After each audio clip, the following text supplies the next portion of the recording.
Seguimos en Perseguidos pero no olvidados, analizando la próxima visita del Papa Francisco a Marruecos, un país que, como decimos, es muy próximo a nosotros, pero que nos parece en muchos casos muy lejano. Director de las obras misionales pontificias, que cada verano se deja un mes de su tiempo libre para irse a Marruecos a acompañar a unos jóvenes de Guinea Ecuatorial que están aglutinados todos juntos haciendo pues una profundización de la fe, una catequesis a fondo durante un mes en este país, en Marruecos.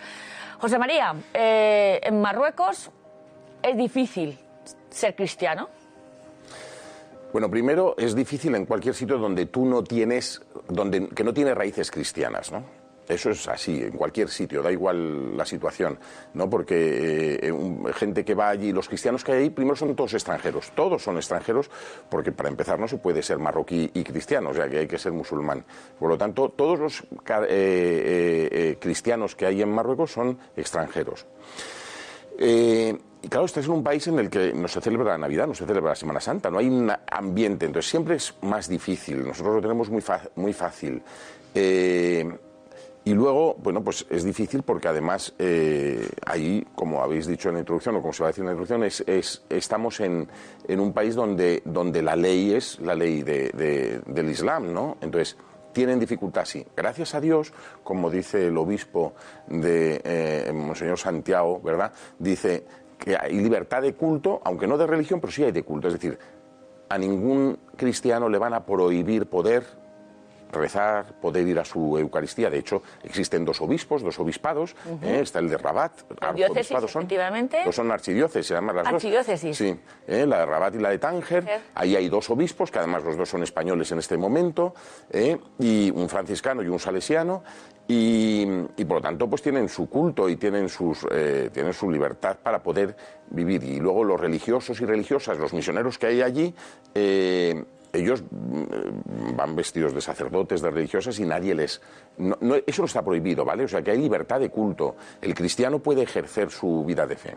Pero, por ejemplo, estos universitarios que hemos estado hablando antes, estos viven en sitios donde a lo mejor no hay iglesia. Entonces, para ir a su iglesia el domingo, tienen que coger 2 autobuses y estar 1 hora y media, ¿no? Y además, como son más pobres que las pesetas, ¿verdad? Pues no pueden. No tienen capacidad económica para irse todos los domingos a celebrar la Eucaristía, ¿no? Es claro que hay dificultades, claro que... Y querrían. Sí. Y querrían. No tienen dinero, 2 autobuses, encima les costaría muchísimo dinero, no se lo pueden permitir, pero querrían ir a misa los domingos. Eso está sucediendo en Marruecos. Bueno, antes de seguir profundizando, Glais Carbonell, cuéntanos los principales datos de cómo se encuentra la libertad religiosa en este país, que es escasita, aunque hay libertad de culto. Cuando quieras, Glais. Pues te cuento, Raquel, que Marruecos tiene una población de casi 35 millones de habitantes, de los que el 99,6% son musulmanes, mientras que el 0,4% restante pertenece a cristianos de distintas denominaciones y otras religiones.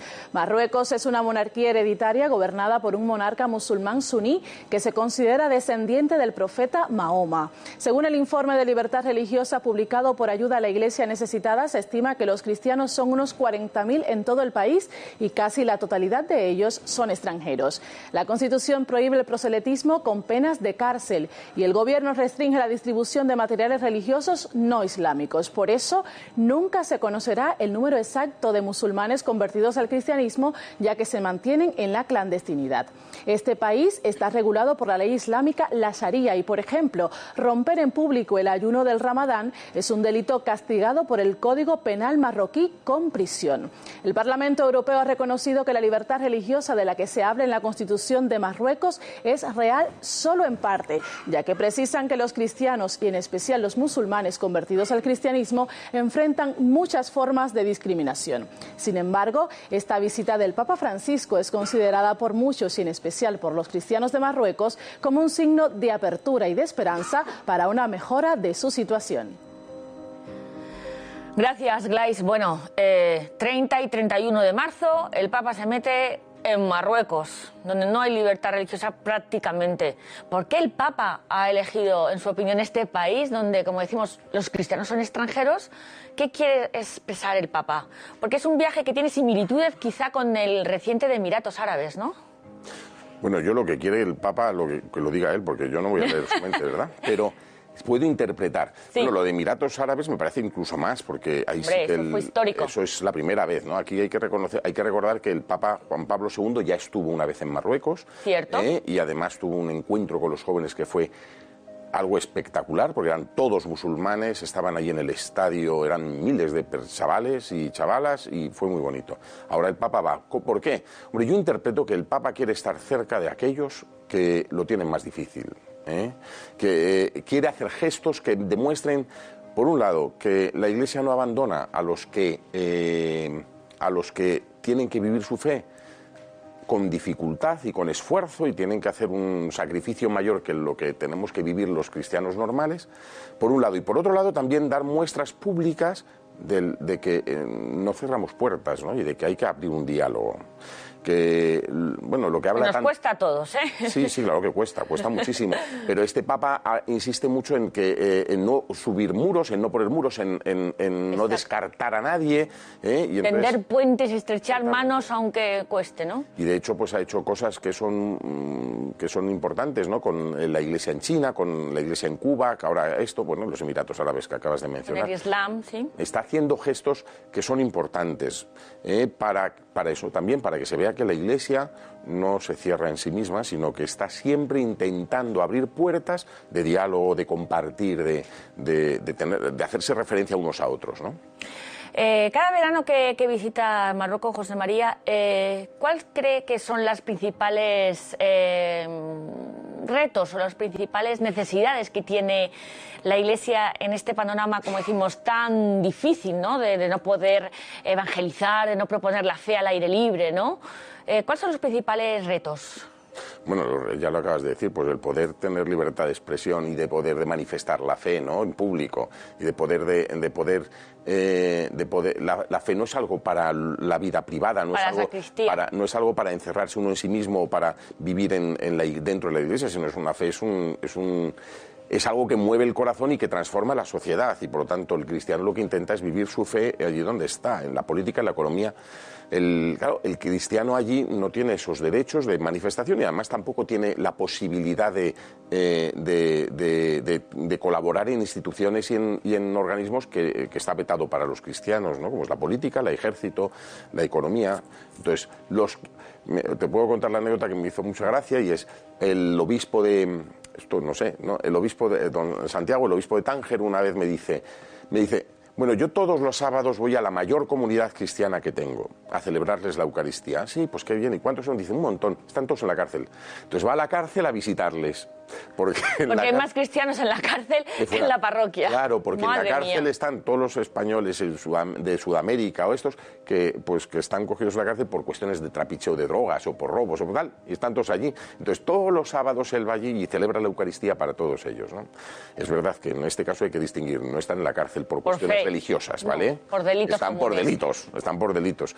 Pero bueno, te hace gracia. El número están ahí. Numéricamente están allí. Entonces, eso es un reto para la Iglesia, ¿no? El poder vivir la fe con libertad, con poder manifestarla sin temor a que ser juzgado, pues esto es. Hablamos de la libertad religiosa, que aquí le damos por hecho, recogida en el artículo 18 de la Declaración Universal de los Derechos Humanos, donde hoy por hoy en 38 países en el mundo, según el informe de libertad religiosa en el mundo, no se respeta esta libertad religiosa. En Marruecos, efectivamente, José María, si eres cristiana, te puedes casar con un musulmán, pero ojo, ¿qué pasa entonces? Bueno, en efecto, una mujer cristiana o budista, da igual, ¿no? Una persona que no es, una mujer que no es musulmán se puede casar con un musulmán. Hay libertad, ¿vale? ¿Qué es lo que pasa? Que ahí la autoridad la ejerce siempre el varón. ¿Y eso qué quiere decir? Pues que la mujer se está sujeta al varón.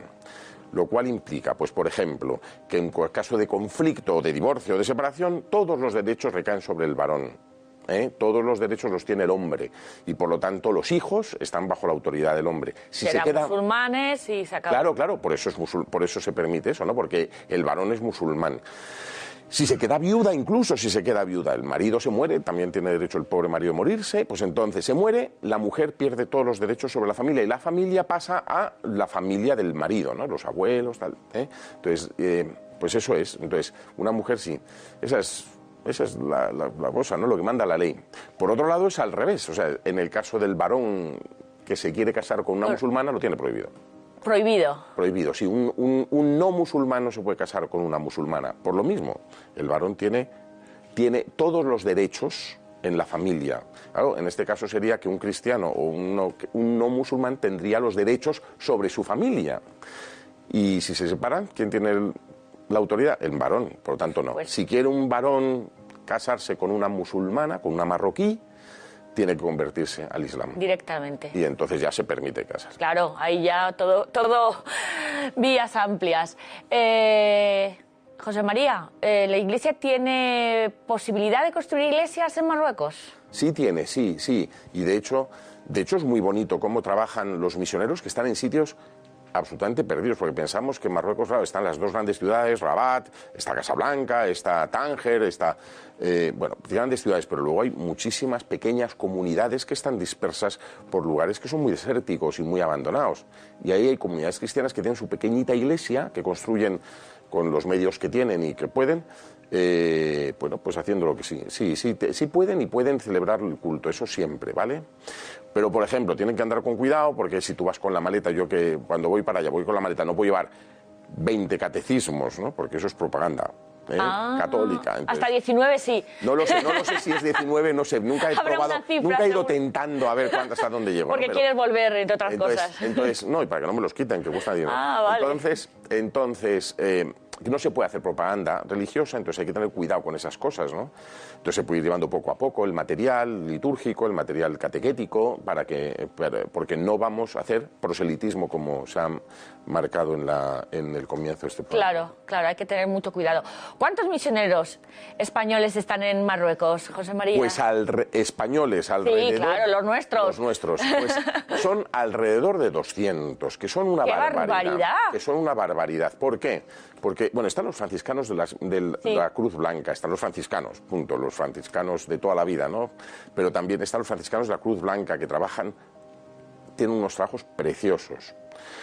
Hay de la Compañía Misionera del Sagrado Corazón de Jesús, es una compañía religiosa y femenina, y es un encanto cómo trabajan con las mujeres. Allí mucho del trabajo que se dedica es a la mujer, a cuidar a las mujeres. Pensemos en las mujeres musulmanas, evidentemente. Claro.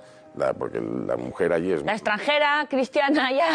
Pues si estuviera mal se iría, ¿no? Se vendría a España o se iría a su país nativo, ¿no? Pero mujeres abandonadas por sus maridos, mujeres que acaban que han tenido hijos fuera del matrimonio y son repudiadas y rechazadas, mujeres con enfermedades psicológicas, psiquiátricas o físicas que hacen que no sean tratadas con dignidad. Entonces son recogidas por estas religiosas y religiosos. Las misioneras de la Caridad, la Madre Teresa, también tienen allí 2 casas, y entre ellas hay 3 españolas allí trabajando en Marruecos, de las misioneras de la Caridad. Es decir, sí que hay un número bonito de gente que hacen lo que es el Evangelio, que es predicar con el ejemplo. Poco más. Fíjate, un ejemplo muy bonito. Yo una vez estaba en una de las casas de estas religiosas, de unas religiosas allí en Marruecos, y que tienen niños abandonados. De la calle. De la calle. Y esto es hace muchos años, ¿verdad? Pero entonces, uno de los niños pequeñitos, que era un encanto, yo lo jugaba con él, salió corriendo hacia la capilla, ¿no? Salió corriendo hacia la capilla de las hermanas. Y una hermana lo cogió y dijo, no, tú no entras. Y hombre, yo que no entendía nada, dije, bueno, hombre, no va a hacer nada el chaval, es buen chaval. Y dice, sí, es buen chaval, pero luego va a ir a la calle y va a jugar al fútbol. Y con todo el cariño del mundo va a decir, ¡ay, estaba en la capilla de las hermanas! Y alguien lo va a escuchar y alguien va a poder decir, las hermanas le llevan a la capilla, está haciendo proselitismo, fuera las hermanas. Entonces, ¿así sucede? Y entonces ese chaval pues dice, no permitimos, a los menores de edad no se les permite entrar ni siquiera en la capilla para que no puedan, no con mala intención, porque lo harían con muchísimo cariño. Lógico, es para protegerse, exactamente. Decían, con todo cariño lo decía el niño lo podría decir con cariño, no tiene ningún reparo, ninguna cosa en contra de las misioneras, pero lo dice con cariño y eso puede ser interpretado como, proselitismo.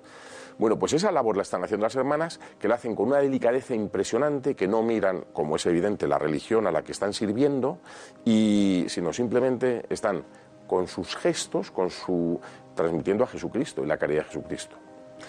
Y una cosa que eso ha quedado es que la gran mayoría de los marroquíes tienen un gran afecto a los misioneros españoles, a los misioneros cristianos, ¿no? Claro. Allí les tienen gran respeto y gran cariño.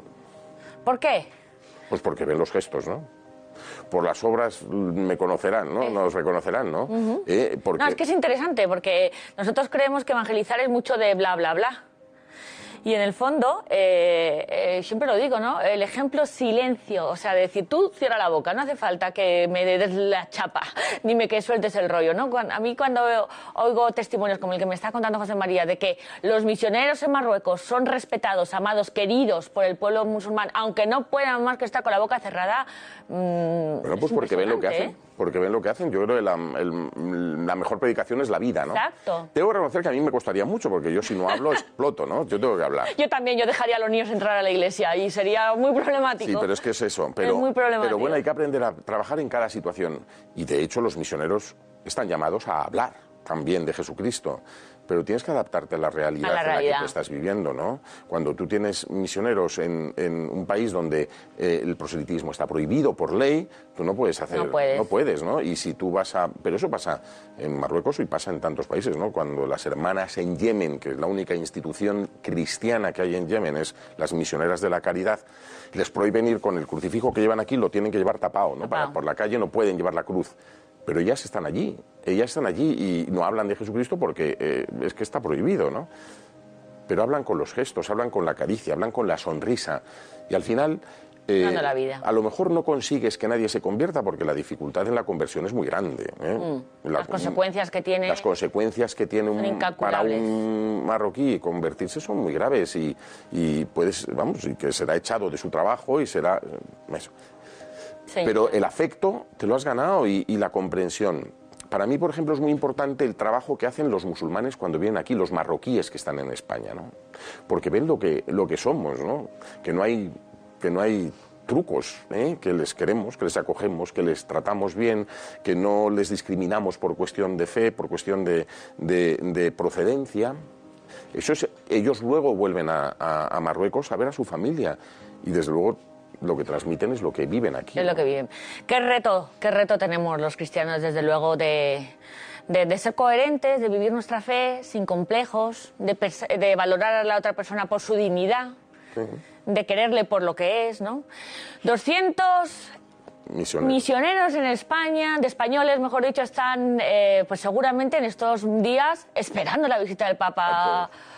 El Papa Francisco a Marruecos, una visita que, aunque no es tan histórica como la de Emiratos, desde luego va a ser un punto de inflexión. Algunos medios interpretan que puede ser un signo de apertura. ¿Qué le cuentan los misioneros de cómo se están preparando y de lo que esperan recibir del Papa? Bueno, están ilusionadísimos, están encantados. Están encantados, porque claro, es que están en un país que van a ser visitados por el Papa, con lo cual todos lo están preparando muchísimo y rezan todos los días ahora por los frutos de ese viaje, ¿no? Yo creo que puede ser profético, ¿no? Y para el Papa puede ser profético y puede hacer que un país que es muy cercano, decías tú en la presentación que Marruecos está tan cerca y es tan distante culturalmente, pero a la vez dentro de los distantes es el más cercano. Hombre, ¿quién no conoce un marroquí? No, pero también incluso mentalmente es el más cercano, ¿no? Porque, bueno, por ejemplo, pues el terrorismo no existe en Marruecos, ¿no? El terrorismo islámico como en otros países, porque ahí el rey, gracias a Dios, es muy rígido y muy fuerte, ¿no? Y mantiene eso, ¿no? Entonces, yo creo que siendo lejano, dentro de los lejanos está muy cercano, por lo tanto, puede ser una apertura mayor para todo el mundo islámico también de otros países, ¿no?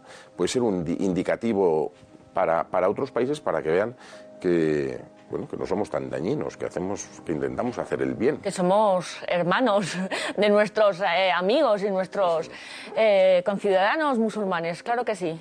Van a ir mucha gente, incluso yo sé que de zonas cercanas a Marruecos, vamos, de Cádiz, que van a ir allí, ¿no? Que van a ir allí, que van a ir a apoyar porque la misa del domingo quieren que sea multitudinaria, pero claro, los cristianos tampoco son tantísimos. Bueno. El Papa no piensa en los números, va allí y se expone él a sí mismo. Le da igual que sea un estadio de 50.000, que sean 5, él va a por los 5 que estén. Bueno, que 13 Televisión estén muy atentos porque va a hacer una retransmisión especial de esta visita del Papa Francisco a Marruecos el 30 y el 31.